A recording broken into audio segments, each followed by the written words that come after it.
The note was already in my coat pocket before I realized what had happened. I had been sitting in the waiting room of the Mercy Creek Medical Center for almost 2 hours, which was long enough to memorize the water stain on the ceiling tile above the check-in desk and to watch 4 different people cry quietly into their phones. My appointment was a routine follow-up, nothing alarming, just the kind of checkup my doctor scheduled every 6 months, now that I was past 65 and my knees had started keeping their own weather forecast. I was reading a magazine I did not care about when the woman sat down beside me. She was older than me, maybe 75, with the kind of posture that comes from decades of hard work, straight and deliberate, even in a plastic waiting room chair. Her hands were folded in her lap, and she stared at the door across from us without blinking. I noticed her the way you notice someone who is trying very hard not to be noticed. She did not speak for several minutes. Then, without turning to look at me, she said quietly, "You're Mabel Greer, aren't you? Frank Greer's wife." I set the magazine down. "I was," I said. "He passed 2 years ago." She nodded slowly as if she already knew. "I worked with him," she said. "A long time back, before everything changed." I started to ask what she meant, but my name was called from the front desk. I stood and gathered my purse. When I looked back, the woman was already walking toward the exit, her coat pulled tight despite the warmth of the building. It was only later, in the car, that I found the folded paper tucked into the side pocket of my coat. I did not see her put it there. I did not feel it happen. The handwriting was small and careful. "They are going to move you out, Mabel. Before they do, look inside the wall behind the furnace. Frank left something there for you. Do not tell your daughter or her husband. Not yet." I sat in the parking lot for a long time with the heat running and the paper open on my steering wheel. Frank had been gone for 22 months. In that time, I had learned to sleep in the middle of the bed, to cook for one without waste, and to pretend I did not mind the quiet. What I had not learned to do was stop trusting the things he left behind. He was a man who believed in preparation. He paid the property taxes 3 years in advance. He kept a spare key to every lock on a hook inside the pantry door. He wrote things down. If he had left something in that wall, he had a reason. And if that reason had something to do with my daughter and her husband, I needed to understand it before I did anything else. My daughter, who I will call by her married name now, because that is who she has become, had been mentioning the house since spring. Not directly at first. She started with small things. The gutters needed replacing. The steps at the back door had some rot. She worried about me being alone on a property this size now that her father was gone. The house sat on 4.5 acres outside of Clarksville, Tennessee, and Frank had kept every inch of it himself until the last year when his health made that harder. I had always loved the land, the way the light came through the tree line in the morning, the smell of it after rain. Her husband started coming by without calling ahead sometime around July. He is the kind of man who asks questions while looking at the walls. He asked about the deed once, just casually, the way you might ask about the weather. I told him the deed was in order and changed the subject. He smiled and let it go, but he looked at the wall again before he left. By October, they were using the word arrangement. It came up at dinner one Sunday, carefully placed between talk of the grandchildren and a question about my blood pressure medication. Her husband said that some of his clients had found it helpful to simplify their financial situations in later life. That was the phrase he used. Simplify their financial situations. I told him I had no interest in simplifying anything and passed the bread. After I found the note in my coat, I went home and did not go downstairs. I made myself dinner, I barely touched, and sat at the kitchen table watching the backyard go dark. The paper lay folded under my placemat where I could feel the edge of it against my thumb. Outside, the November wind pushed through the old maple, and one of the branches knocked against the side of the house the way it always did this time of year.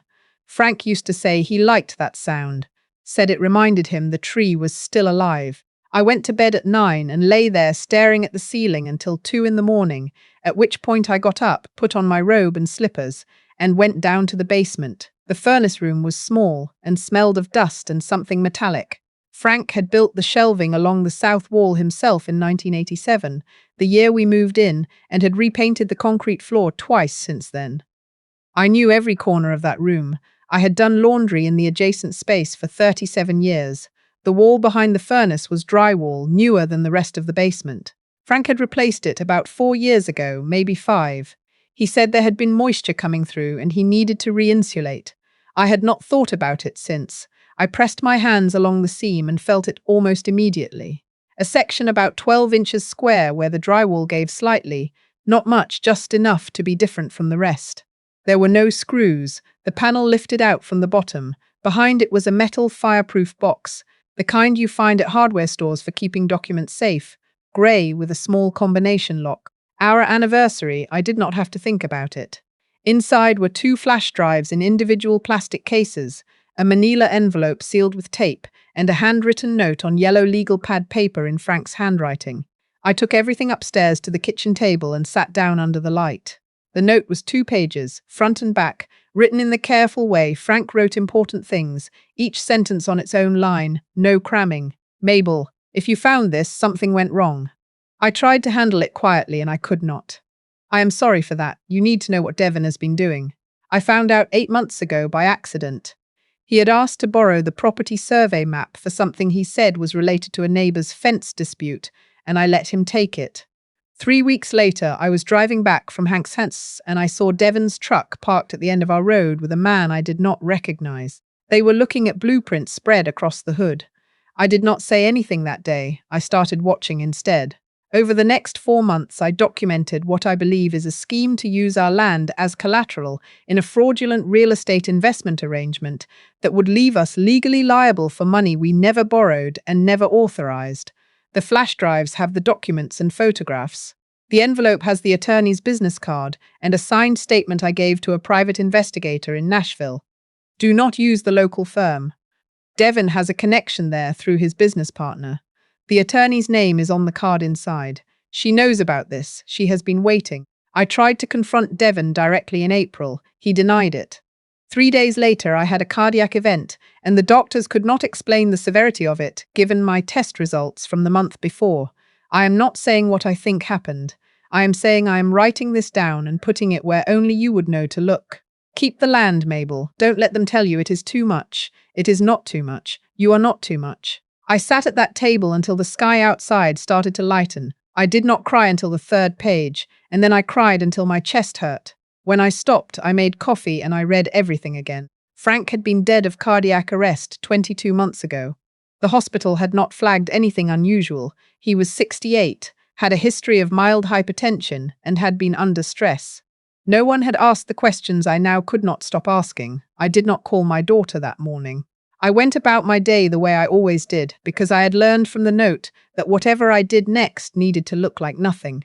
She called me instead, around noon.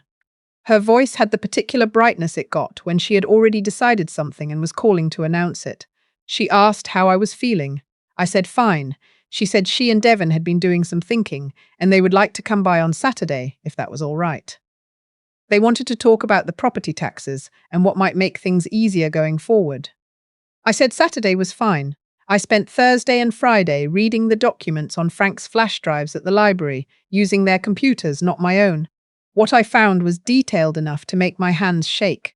Devon had, over a period of 18 months, used forged versions of our property documents to secure himself as a co-applicant on 2 separate real estate investment loans, totaling nearly $400,000, listing our land as backing collateral.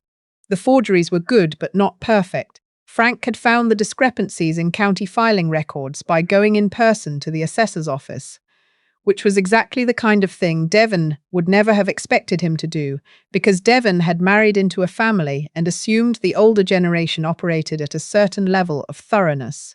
He was wrong about that. I called the number on the attorney's card from a payphone outside the library. Her name was Sandra Keel. She picked up on the second ring as if she had been expecting me, which I realized she had. Mrs. Greer, she said, your husband told me you would call when you were ready. I pressed my hand flat against the wall of the phone booth to hold myself steady. How long have you been waiting? I asked. Since March, she said. He was thorough, I want you to know that. Everything he gave me held up. We have been waiting for the right moment, and I think this is it. She explained what had to happen. There was a window, legally, before the second loan came due for payment, at which point the lenders would begin tracing the collateral, which would expose us to a civil claim even though we had authorized nothing. That window was closing within the next 3 weeks. What we needed was for Devon to confirm his involvement on record. ideally in the presence of witnesses or documentation that could be used in a subsequent proceeding. Can you give him a reason to talk? She asked. I thought about Saturday, about my daughter's bright voice on the phone and Devon's habit of looking at the walls. Yes, I said, I think I can.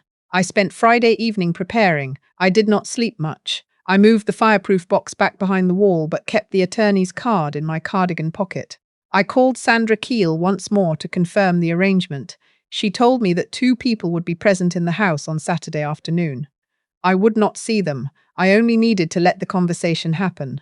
Saturday came cold and clear, the kind of Tennessee November morning that makes the bare trees look deliberate. My daughter arrived first. She hugged me at the door, and her coat smelled like the perfume she had worn since college, and for a moment I wanted to ask her what she knew, how much she understood, whether she had any idea what her husband had built in the dark beside our family. I did not ask. I made coffee instead.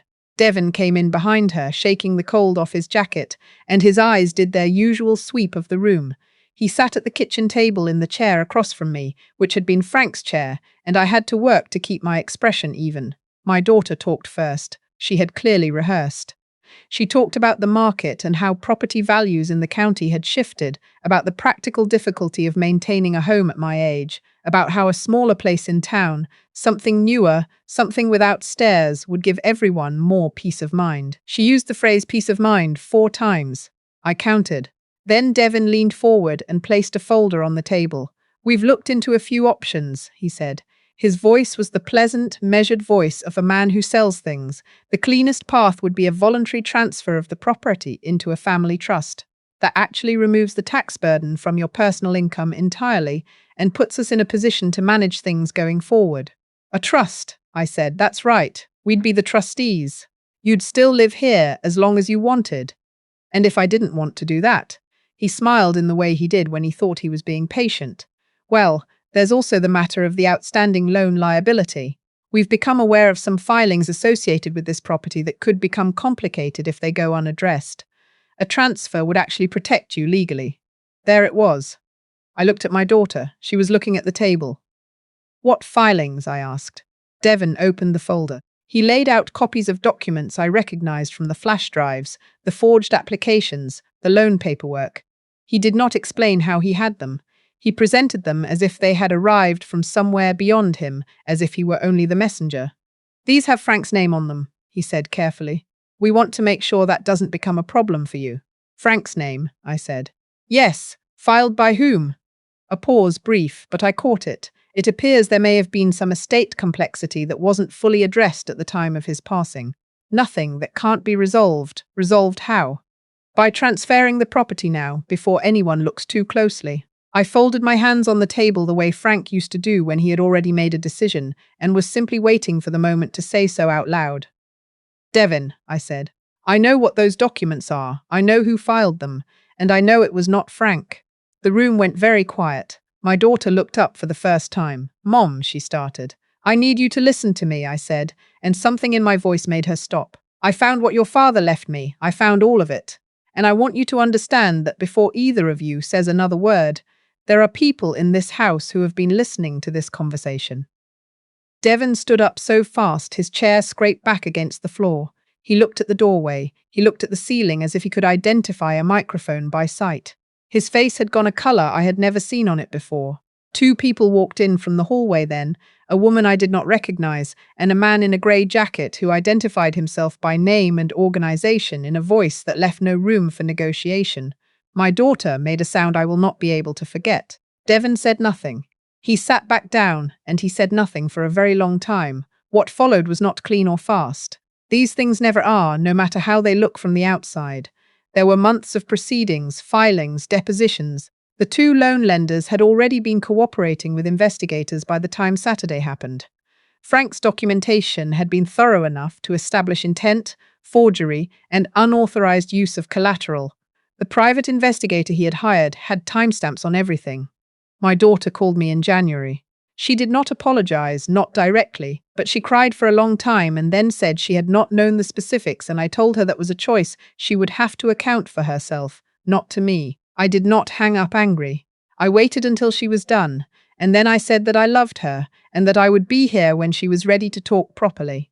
Then I ended the call and sat in the kitchen for a while in the quiet. Devon was charged with mortgage fraud, forgery of public records, and unauthorized use of collateral. His business partner, who I had only ever met once at a holiday party and had thought was simply loud, was charged alongside him. The proceedings took most of the following year to resolve. I did not attend every hearing. I attended the one that mattered. Sandra Keel called me the evening after sentencing. She said Frank had been one of the most prepared clients she had never officially met. I told her I was not surprised. She laughed softly and said I had handled everything he set in motion with more steadiness than most people managed. I thanked her, and then I sat quietly after I hung up because I did not want to let that go too fast. Spring came slowly that year. I had the back steps repaired in March, the rot my daughter had mentioned, but for different reasons now. I planted tomatoes in the same beds Frank had built the second summer we were here. Long wooden frames he had levelled with a carpenter's square and filled with good soil from a nursery 2 towns over. I had not planted anything in 2 years.